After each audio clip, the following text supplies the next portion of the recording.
안녕하세요. MTN 이슈체크 나은수 기자입니다. 지난주 열린 에이펙에서 마크 카니 캐나다 총리가 하나오션 거제 조선소를 방문했습니다. 현재 캐나다는 이 태역 잠수함에 맞춰서 이 신잠수함 도입 사업을 추진 중에 있는데요. 이 캐나다가 잠수함 12척을 도입하는 데 쓰는 비용이 20조 원이라고 합니다. 하지만 이번 도입 사업은 20조 원보다 많은 60조 원 규모다라고도 설명을 하는데요.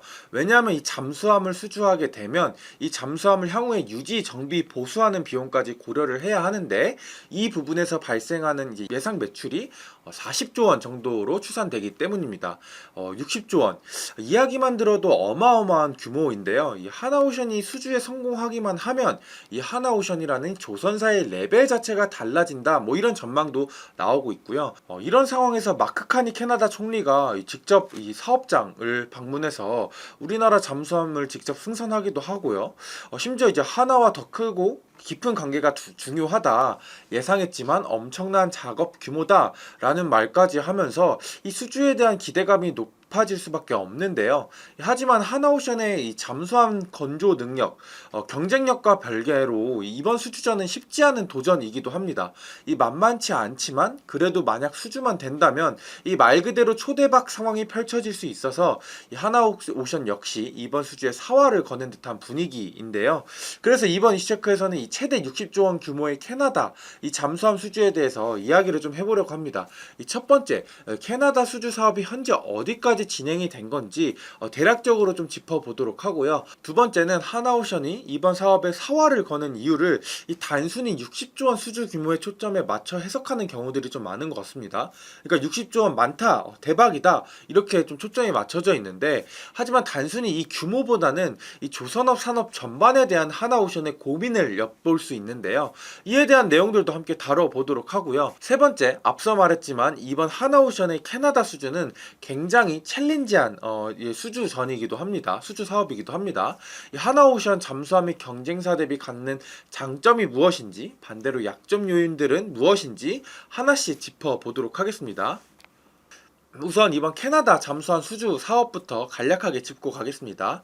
이번 캐나다가 추진하는 사업은 이 과거에 영국으로부터 도입한 2,400톤급 그러니까 빅토리아 잠수함 4척을 교체하기 위해서 이 3,000톤급 디젤 잠수함 12척을 새로 도입하는 사업입니다. 12척에 대한 가격은 앞서 말했듯 20조 원 정도 되고요. 2030년까지 초도함 그러니까 초기에 도입하는 이 초도함 4척을 원하는 상황으로 최종 사업자 선정은 아직 정해지지 않았지만 업계에서는 이르면 내년 늦어도 2027년 사이에는 사업자가 정해질 것으로 예상 중입니다. 올해 8월 적격 후보로 하나오션과 HD현대중공업 컨소시엄 한 팀과 이 독일 방산기업 티센크루프 마린 시스템즈가 선정되면서 2파전으로 좁혀진 상황입니다. 하나오션은 현대중공업과 원팀이긴 하지만 이번 계약은 하나오션이 주도한다고 보면 됩니다. 이 지난해 호주에서 벌어진 10조 원 규모 수상함 수주전에서 HD현대중공업과 하나오션이 개별적으로 입찰전에 뛰어든 적이 있었는데 여기서 고배를 마신 적이 있었거든요. 근데 당시 두 회사가 떨어진 이 배경에 대해서 이 HD현대중공업과 하나오션의 이 갈등이 영향을 미쳤다는 분석이 당시에 나왔었습니다. 이 국내 이지스함 KDDX 사업을 두고 두 회사는 현재 법적 다툼을 진행 중인데 서로 한치의 양보를 하지 않고 이런 갈등이 골이 깊어진 상황에서 호주 사업전에 따로따로 뛰어들었던 거죠.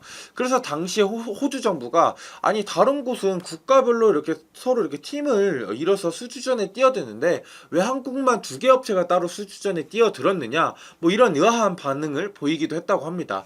이런 실패 경험을 바탕으로 양사는 합의를 한 상황인데요. 서로가 잘하는 분야 즉 하나오션은 잠수함, HD현대중공업은 수상함을 수주할 때 서로 밀어주자는 합의를 한 상황입니다. 같이 원팀을 이루고 그 다음에 일감을 나누자는 건데 예를 들어 잠수함에서 하나오션이 6척을 따왔다 라면은 4척은 하나오션이 두 척 정도는 현대중공업이 이런 수주하는 이런 구조로 짜여 있다고 보시면 될 것 같아요. 어쨌든 이번 캐나다 수주는 잠수함이니 하나오션이 주도적인 키를 잡고 이 캐나다 수주전에 뛰어든 거죠. 그렇다면 이번 수주전이 하나오션에게 중요한 이유가 뭘까요? 일단은 이 12척의 20조 원 이 자체가 규모가 크다는 점도 있겠죠. 실제 실적 반영과는 차이가 있겠으나 그냥 대략적으로 2040년까지 잠수함 수주를 완료한다고 했을 때 평균적으로 매출이 연간 1조 3천억에서 5천억 정도 증가하게 되는데, 이게 작년 하나오션 매출 기준으로 한 15% 매출이 증가하는 수준입니다. 물론 말씀드렸지만 이건 단순 계산이고 실제 실적 반영은 뭐 시기에 따라 좀 다르긴 할 겁니다. 어쨌든 이 하나오션의 매출에 굉장히 긍정적인 영향을 끼치는 건 확실한데요. 그런데 이 20조 원이 다가 아니죠. 아까 말씀드렸듯 모든 무기 체계가 도입을 하면은 이 정기적인 유지 정비 보수가 필요한데, 이른바 이거를 MRO라고 합니다. 이 MRO 관련 매출 역시 고려해야 되는데 이 규모가 수주 금액보다 많은 40조 원 수준입니다. 그러니까 캐나다 잠수함 사업은 20조 원 플러스 40조 원 해서 최대 60조 원이라고 할 수 있는 거죠. 이 MRO 관련 매출은 이 잠수함이 인도된 이후 발생하는 매출입니다. 당연하잖아요. 이 만들지도 않았는데 유지정보 보수에 대한 매출이 발생하는 건 좀 넌센스죠. 그러니까 이거 잠수함이 인도된 이후 발생하는 매출인데, 이 캐나다의 초도함 인도 목표 시점이 2035년이고 이 나머지 물량이 순차적으로 인도에서 최종 인도가 한 약 2045년 정도 됩니다. 이때까지는 20조 원 매출을 계속 이렇게 끌고 가고 이 기간에서 20조 원이 이렇게 나눠서 매출이 발생을 하고, MRO 매출은 당연히 이 이후에 발생을 하는 건데, 이 대략적으로 따져봤을 때 뭐 시운전 뭐 등 일종의 테스트를 약 5년 정도 거친 뒤 실전에서 약 30년 정도 사용되는 것까지 계산하면 약 2080년까지 MRO 매출이 발생하게 됩니다.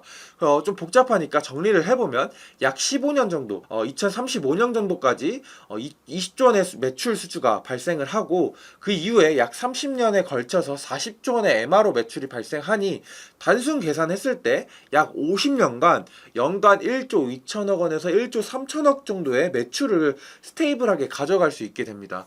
물론 향후 50년 후까지는 뭐 인플레이션을 고려하면은 뒷단에 있는 기간의 매출은 이 물가 상승률에 따라서 약간 수치적으로 더 올라갈 수는 있겠죠. 사업 규모만 무려 60조 원. 이 하나오션 입장에서는 탐날 수밖에 없는 사업일 겁니다. 이 규모만 봐도 충분히 매력적인데, 사실 이 하나오션이 이번 잠수함 수주에 더 사활을 거는 이유가 한 가지 더 있습니다.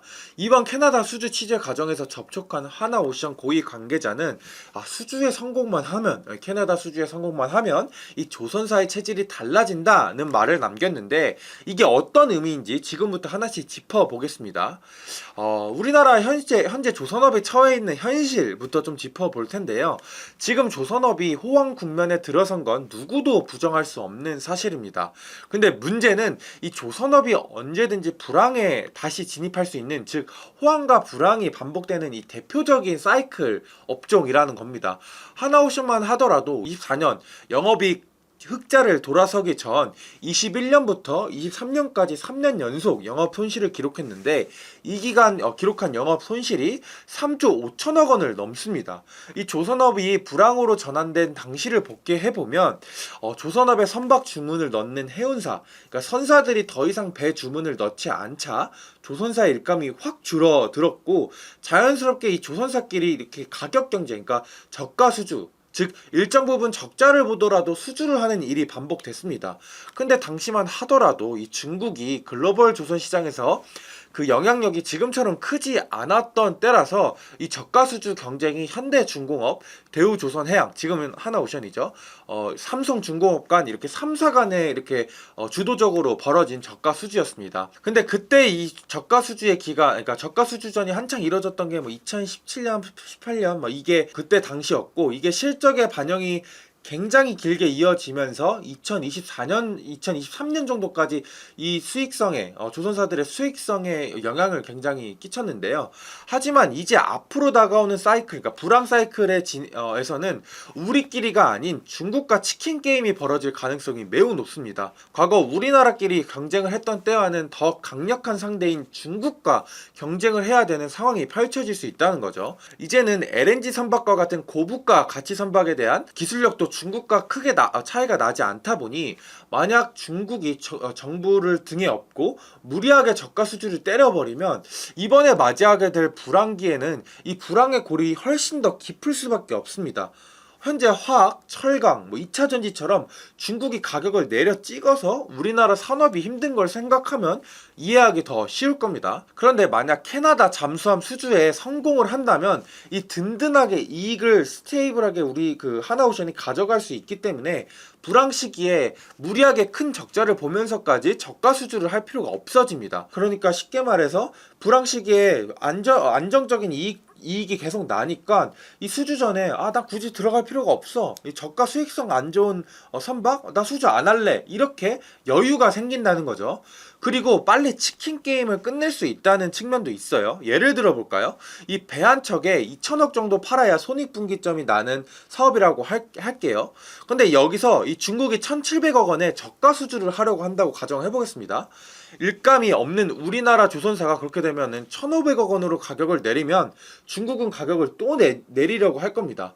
근데 만약 중국이 1,700억으로 내렸을 때 우리가 거기에 1,500억 원에 응해주지 않는다면, 그러니까 아까 말했던 것처럼 우리 잠수함 수주 있어, 계속 여기에서 수익이 나와, 안 응할래, 이렇게 스탠스를 유지하게 된다면 그 가격선, 그러니까 1,700억 원 선에서 치킨 게임이 유지가 될 겁니다. 그런 측면에서 봤을 때 이 호불항이 가져오는 이 불황의 사이클의 진폭을 최소화할 수 있겠죠. 그러니까 치킨 게임으로 계속 불황의 그 골이 계속 깊어진다면 이 치킨 게임에 응하지 않게 되면 이 불황의 골을 이렇게 진폭이 줄어드는 효과를 가져갈 수 있다는 겁니다. 그래서 결과적으로 잠수함 수주는 이 전반적인 조선업이 갖는 이 사이클 산업에 대한 이 고질적 단점을 보완할 수 있다는 거죠. 그래서 최근에 하나오션이나 HD현대중공업이 캐나다 수주 전 외에도 공격적으로 폴란드, 그리스, 페루 등 잠수함 수주전이나 방산 수주전에 뛰어든 것이 이러한 맥락 때문이다라고 볼 수 있습니다. 이렇게 보면 다음에 올 불황 시기를 대비하는 차원이라고도 볼 수 있는 거죠. 자, 그렇다면 하나오션이 캐나다 수주를 따올 가능성은 얼마나 있을까요? 이번에 캐나다 총리가 직접 하나오션 거제 사업장을 찾으며 굉장히 좀 만족감을 드러내는 좀 멘트들을 많이 하긴 했지만 하나오션 입장에선 사실 굉장히 난이도가 높은 수주라고 할 수 있습니다. 잠수함의 성능 경쟁력도 따져봐야 될 거고 그 외적인 상황도 따져봐야 될 건데 저희는 이 두 가지 측면에서 자세히 한번 보도록 하겠습니다. 일단 현재 화면에 지금 떠 있는 건 하나오션이 캐나다 측에 제안하고 있는 장보고 3 배치 2함입니다. 3촌도급이고요. 경쟁 상대인 독일 티센크루프가 제안하고 있는 타입 둘하나둘 CD인데 현재 실전 배치된 건 아니고 내년에 모습을 볼 수 있을 예정입니다. 그렇다면 현재 캐나다가 원하는 잠수함이 좀 무엇인지부터 좀 따져봐야 될 텐데요. 이 캐나다 정부가 8월에 낸 관련 보도 자료를 보면 일단 첫 번째, 이 북극 주권을 지킬 수 있는 성능을 갖춰야 한다. 즉 북극 해역에서 작전을 잘 수행할 수 있는 잠수함이어야 된다라는 거고요. 두 번째, 장시간 자망이 가능해야 된다. 세 번째, 잠수함인 만큼 적의 이 레이더, 적에 잘 포착되지 않는 은밀성이 있어야 된다. 이 정도로 요약됩니다. 전투 능력은 당연한 거니까 제외하도록 할게요. 제가 첫 번째로 북극 이야기를 한 건 이 보도자료에서 가장 먼저 강조하는 부분이 이 북극에 대한 이야기이기 때문입니다. 북극 항로가 향후 강대국들의 패권 경쟁 지역으로 대두되는 상황에서 이 캐나다는 북극에 붙어있는 국가잖아요. 이런 부분을 이제 굉장히 강조한 거죠. 자기네들도 이런 부분에서 패권을 뺏길 수 없다라는 이 의지 차원에서 잠수함 수주를 하는 거기도 하고요. 이 북극에서의 작전 수행 능력은 사실 독일 잠수함이 더 앞서 있다는 평가입니다. 독일 해군은 냉전 시절 때부터 북해, 노르웨이해, 그 다음에 북대서양 같은 이 저수원, 그리고 이 빙해 환경에서의 작전을 수행할 수 있도록 잠수함을 그동안 잘 설계를 하고 그에 맞춰서 잠수함을 만들어 왔습니다. 이에 반해 우리나라는 동해에 맞게 좀 더 초점이 맞춰져 있겠죠. 그래서 북극 쪽에서 작전을 수행한 적 역시 없고요. 그래서 이런 부분에서 봤을 때 좀 독일 기업들이 조금 더 앞서 있다, 뭐 이런 평가가 좀 냉정하게 있고요. 두 번째, 자막 능력, 즉 잠수함이 수면 위로 떠오르지 않고 얼마나 작전 수행이 가능하냐인 건데, 두 잠수함 모두 한 2주에서 3주 정도의 자망은 거뜬한 것으로 보입니다. 그러니까 이거는 약간 조금 동점이라고 보고, 세 번째는 은밀성인데 이건 역시 좀 티센크루프, 그러니까 독일 기업이 조금 더 앞서 있다는 평가입니다. 은밀성이라는 건 결국 적에게 걸리지 않는 거잖아요. 이 군사 전문가한테 제가 좀 물어보니 우리나라의 잠수함은 높은 압력에 버틸 수 있는 게 장점인데 이게 이 고강도 특수강으로 이렇게 제작이 돼서 그렇다고 합니다. 티센크루프는 스테인리스 강으로 제작이 됐다고 합니다. 스테인리스 강이 장점이 뭐냐면 이 소나 탐지, 그러니까 음파 탐지기에서 포착이 잘 안 된다고 합니다. 이런 측면에서 봤을 때 은밀성 면에서 독일 제품이 우수한 거죠. 그리고 우리나라의 이 잠수함 장보 같은 경우에는 크기가 더 크다 보니 이 티센크루프보다 이런 움직이는 능력에 이 승조원들도 많이 하고 적재 능력도 좀 더 좋고 이런 무기 탑재 능력도 좋고 이런 장점들이 있긴 하지만 이 사실 뭐 몸집이 크면은 움직이기도 좀 더 불편하잖아요. 그런 측면에서 약간의 그 좀 은밀성이 독일 기업보다 조금 더 떨어진다, 뭐 이런 냉정한 평가도 있었습니다. 이런 잠수함의 이런 경쟁력 외에도 지정학적인 이슈도 좀 고려할 필요가 있습니다. 이 방산 수준은 기본적으로 정부와 정부 간 계약을 맺는 이런 구조다 보니 이 무기를 구매하는 정부의 이 정치적 스탠스도 굉장히 중요할 수밖에 없습니다. 현재 캐나다 총리인 마크 카니는 이 자유당 정치인입니다. 이 자유당은 또 중도 좌파 정당인데요. 이 대표적인 친나토 성향을 지닌 정당으로 이 1949년 이 나토 창설 당시 캐나다 총리가 이 자유당 출신입니다. 이 총리가 그러니까 나토 창설을 했을 때 강력히 추진했던 이력이 있고요. 현 정부가 집권하고 있는 이 자유당 역시 여전히 이런 나토에 대한 이 기반을 두고 있는 정치 정당이라고 보시면 될 것 같습니다. 이런 친나토 성향의 자유당이 나토 회원국 독일을 외면하고 과연 한국을 선택하면서까지 이렇게 잠수함에 수주 계약을 맺을 수 있겠느냐, 뭐 이런 좀 이슈들도 좀 있는 거죠. 이런 대외적인 이슈도 우리 하나오션에게 굉장히 좀 챌린지한 수주라고 하는 이유입니다. 그래서 안승범 군사 전문가는 이 캐나다는 냉전 시대의 나토 일원으로 유럽 전선, 그러니까 특히 이제 서독을 포함한 이 서유럽에서 병력 및 해군 함정 등을 배치해주면서 이런 굉장히 오랫동안 끈끈한 관계를 이어왔는데, 이런 걸 다 배제하고 하나오션이 수주하는 건 현실적으로 좀 쉽지는 않다. 다른 메리트가 있어야 된다. 뭐 이런 평가를 냉정하게 내놓기도 했습니다. 물론 우리나라도 경쟁국 이 독일 대비 앞서 있는 것들이 있습니다. 일단 잠수함의 작전 수행 기간에서의 작전 반경, 이런 지속력 측면에서 독일 대비 낮다는 평가이고요. 또 잠수함에서 바로 미사일을 쏘는 이 SLBM도 우리나라 그 장보고는 탑재가 돼 있어서 무장 측면에서도 앞서 있다는 평가입니다. 그리고 가장 중요한 건 독일은 아직 건조를 하지 않고 실전 배치조차 하지 못하는 이 잠수함을 캐나다한테 팔겠다 이런 계획이지만, 우리나라는 이미 이 장보고함은 배치돼서 실전 운영을 하고 있거든요. 그래서 캐나다 입장에서는 아무래도 좀 실전 운영하는 이 잠수함에 조금 더 매력도를 느끼지 않겠느냐, 뭐 이런 추측들도 나오고 있습니다. 그래서 하나오션이 캐나다에 어필하는 것 중 하나가 이미 지금 이거를 만들 능력이 있고 만들 수 있으니 너네가 원하는, 그러니까 캐나다가 원하는 게 2035년 잠수함 도입인데 우리는 이거를 2035년보다 이전에 앞당겨서 초도함을 인도해주겠다, 이런 겁니다. 캐나다 입장에서도 이게 좀 매력적일 수 있는 게, 캐나다의 잠수함은 과거 영국으로부터 수주한 빅토리아 잠수함으로 연식이 굉장히 오래된 잠수함이거든요. 그렇다 보니 현재 좀 유지 비용이 굉장히 많이 드는 상황이라고 합니다. 노후 잠수함이니까. 그래서 이런 노후 잠수함을 빨리 퇴역시켜서 불필요한 비용을 최소화하고 그거보다 훨씬 더 성능이 좋은 최신식 잠수함을 최대한 빨리 실전 배치해주겠다, 이게 지금 하나오션의 어필하는 점이라고 합니다. 아직 하나오션이 공식화하지 않은 상황이지만 이 외에도 캐나다의 MRO 전용 조선사를 지어서 캐나다의 지역 경제를 활성화해주는 뭐 이런 안까지 다방면에서 검토 중이라고도 합니다. 네, 오늘은 이 캐나다 60조 원 규모 사업에 대한 내용들을 좀 짚어봤습니다. 첫 번째, 이 60조 원이 가지고 있는 이 규모 면에서 앞으로 하나오션이 굉장히 매출이 증가할 거다 외에도 이 수주에 성공하면은 조선업의 체질, 레벨이 달라질 수 있다. 뭐 이런 부분도 짚어봤고, 냉정하게 봤을 때 그럼에도 불구하고 약간 이 수주에 대한 이 난이도가 굉장히 좀 높다. 이런 부분까지 좀 살펴봤는데요. 이 수주에 대한 결과는 이르면 내년 정도에 결과가 나올 것 같은데, 앞으로 좀 우리나라가 이 정부하고 기업들이 합쳐서 어떻게 좀 수주전에 나서느냐, 이게 좀 관건 포인트로 보입니다.